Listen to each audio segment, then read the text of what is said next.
Winter is coming. Winter is coming.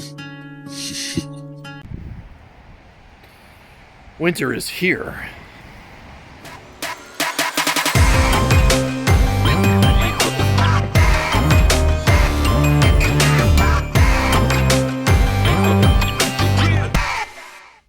Hello, Comic Army. My name is Chris the Comic Vet. Hope this video finds you safe and well.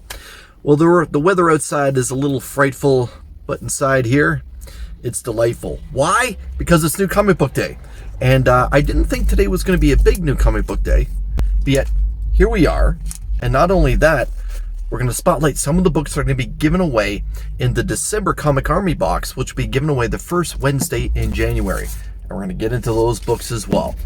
So at this moment, I want to say thank you to Chris, my LCS owner of Retro Rocket Comics. He had everything set up for me today. No need to go wandering around. And it's friends like that that make these transactions such a smooth one. You'd be doing me a solid if you follow Retro Rocket Comics across all their social media platforms. So as always, I'd like to start with the Spider title. And this week we're going to start with Miles Morales, issue 27, Legacy 309, from the mind of Cody Ziegler. This fun issue. So I'm looking forward to this. I'm glad Black Panther is currently in the arc that we're dealing with. I'm not going to spoil it any more than that because you should be reading Miles Morales. Outside of the Ultimate Spider-Man, it is the best Spider title that Marvel has consecutively been putting out in 2024. So a book I'm really excited about getting into, mostly to try and figure out who the new Venom is. But this is issue number 1 from Al Ewing, the all-new Venom. So we'll see. Most people are thinking it's Luke Cage. It probably is. If it's not, it'll be some wild curveball.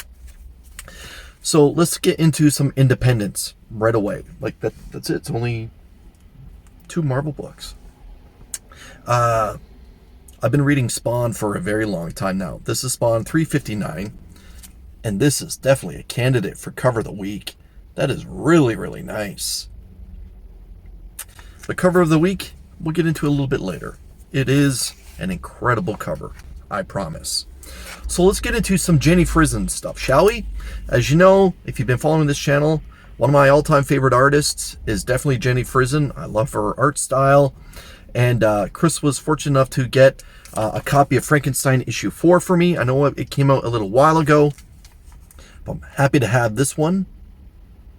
Looks really, really nice. This is definitely a candidate, I think, to get Jenny Frison to sign if I happen to cross paths with her again. Maybe cross the trade dress or across Frankenstein's monster's hand right down here. But yeah, how nice is that cover? The next Frison book I'm going to show is Hello Darkness, and this is a wild cover. You don't really see Frison do horror covers. And what I mean by that is in-action horror covers. You do see scary stuff that she does, but this is a little out of the norm for Frison. But this is a solid cover. Now, I normally say I like solid color backgrounds. It really makes the art pop.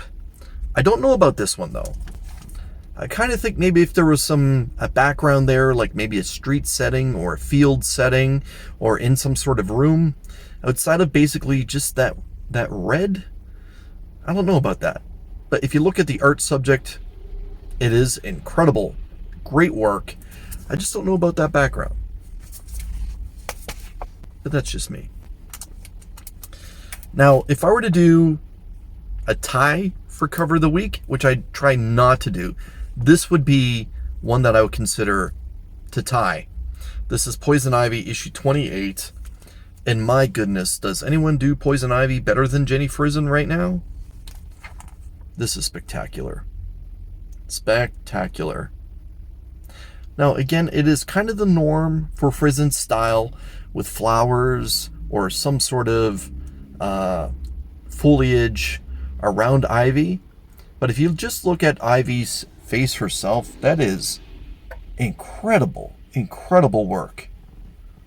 Again, strong candidate for cover of the week. This is gorgeous. This would be a book I would strongly consider to get autographed by Ms. Frison. With that DC title, we're going to go into another DC title, and this one is Cover of the Week. Cover of the Week belongs to David Nakayama. Now, I know what you're thinking. Nakayama, Chris, you love Nakayama's work. He's always a candidate for Cover of the Week. This one is different. This one is very different. This is a variant cover for Action Comics 1078. This is beautiful. If you notice the background, she's walking in what appears to be a nice palace, or the Fortress of Solitude, if you will. It is just incredible work. This is definitely a book that you want to consider getting signed by David Nakayama. And if it didn't turn out well with the camera I'm using on my cell phone, I apologize. But the background has a multi-layered color scheme that's very similar to what's on her dress here. It is just incredible. Yeah, Action Comics 1078 Cover of the Week. Nakayama doing some great things. And I gotta admit, I have way more DC titles than I do Marvel for this week. Let's carry on with DC's franchise character, and that is Batman. Even though Superman is closest to my heart, let's admit Batman is a little bit more popular. This is continuing Chip Zdarsky's final issues on his solid run. This is Batman 155, riddled by the Court of Owls. I'm very much looking forward to getting into this. I do like the Court of Owls and that whole Scott Snyder universe that was set up by him a number of years ago. I'm hoping that this one is a solid read as well. And who doesn't enjoy the Riddler? And let's talk about the Absolute title that was released this week. And I just mentioned Superman, and Absolute Superman was released. This is issue number 2. As you can see, he's been surrounded by an army of peacemakers. But hey, this is Kal-El we're talking about here. This is the Man of Steel. Shouldn't last very long.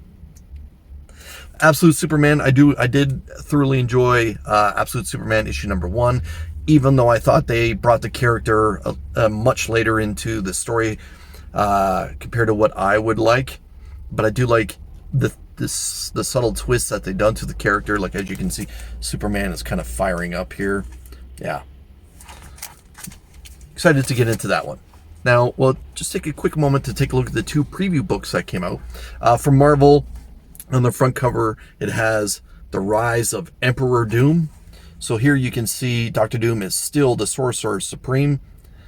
I gotta admit, just by this alone, I'm kind of captivated. I really like what they're doing right now with Doom as the Sorcerer Supreme. And hey, this is what they get for having Doom solve the Blood Hunt problem, right? I mean, the characters, that is. And on the other side, it's Red Hulk number 1. I don't know if I'll be getting into that, I'll be honest. And so yeah, interested in that. And from the world of DC, with DC Connect, we have Zatanna on the front. So Zatanna is going to be getting her own limited series again. I'm sure there's going to be some great covers. And Canadian Jamal Campbell is going to be handling it. Oh, very good.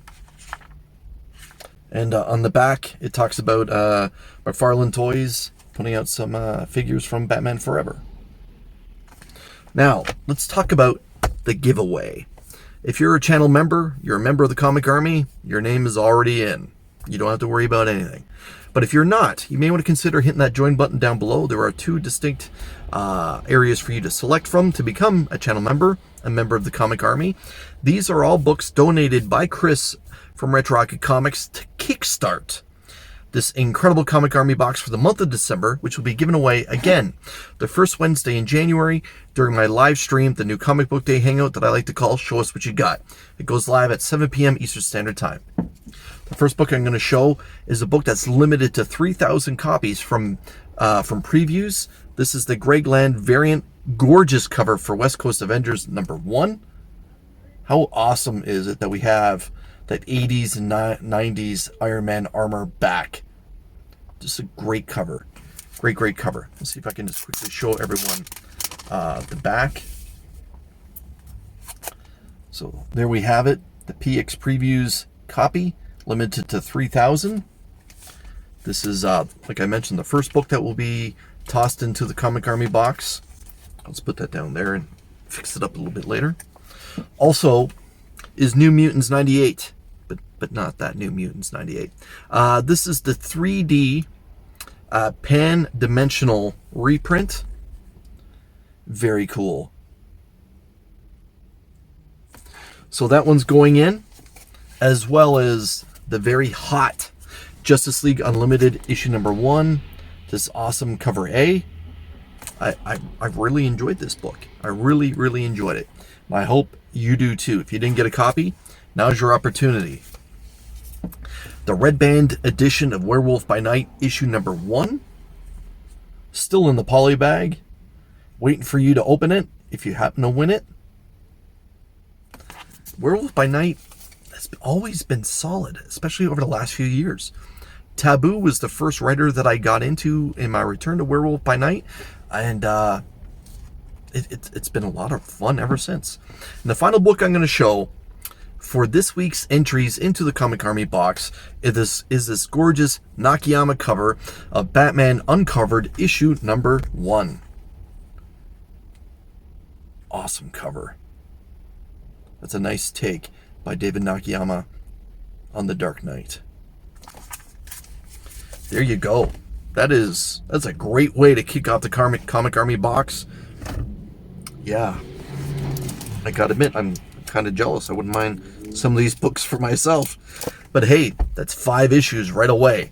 And there will be a special remarked autograph book that'll be introduced a little bit later. Stay tuned for that. At this point, I want to make sure that you hit that thumbs up button. Make sure you subscribe to get a comment ready. Do you agree with me on Cover of the Week? Do you agree with me that Nakayama's Action Comics was the Cover of the Week? Or maybe was it that Ivy? Or a different one? Do you feel like there's a book that I missed out on? Is there a book I should be reading that I need to be picking up? I look forward to the comments. I try to respond to every comment that gets left on my channel. Until we see you again, thank you so much for spending some time with me. Happy New Comic Book Day. Take care.